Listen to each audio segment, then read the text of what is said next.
আমাদের এখানে এসছে। এটা আমরা অনেকদিন থেকে চেষ্টাও করেছি হয়তো, কিন্তু আমরা সেটা সফল হতে পারিনি। আজকে ভাগ্যের বিষয় যে আমাদের কাছে নিজেই এসছেন আর আমরা সেই প্রস্তাব রাখতে পেরেছি।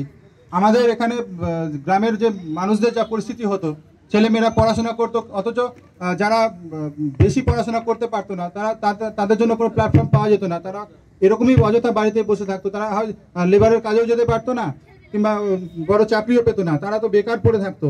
তারা যে কোনো সিভিল লাইনে যেত, ডিফেন্সে যেত, ডিফেন্সে যেতে গেলে কি হতো, ওরা মানে শারীরিক যে এটা দিতে হতো, ফিডব্যাক দিতে হতো, সেটাও পারতো না, কারণ ওর কোনো প্রস্তুতি ছিল না।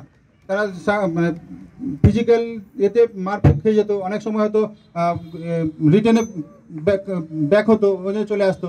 তো যাই হোক, এখন যারা ওতে অত পড়াশোনায় না করলেও যতটা সম্ভব ওখানে করে নেয়, কিন্তু যেটা মেন ছিল যে শারীরিক এটা ফিজিক্যাল যেটা করার ছিল, সেটা কিন্তু এখানে যে তৈরি করে যেতে পারবে, এটা একটা বিশাল অ্যাডভান্টেজ হবে এখানকার ছেলে মেয়েদের জন্য যারা করতে আসবে তারা। আর এখানে একটা ভালো যে খুবই অল্প পয়সা খরচ করে তারা শিখতে পারবে।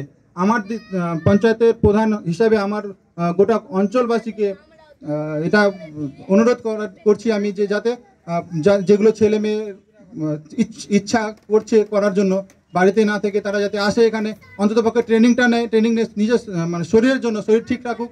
অথচ আর যদি যায় তারা যেতে পারে, তারা এখান থেকে পুরো প্রস্তুতি নিয়ে যেতে পারে। এই বলে আমি আমার কথা শেষ করছি।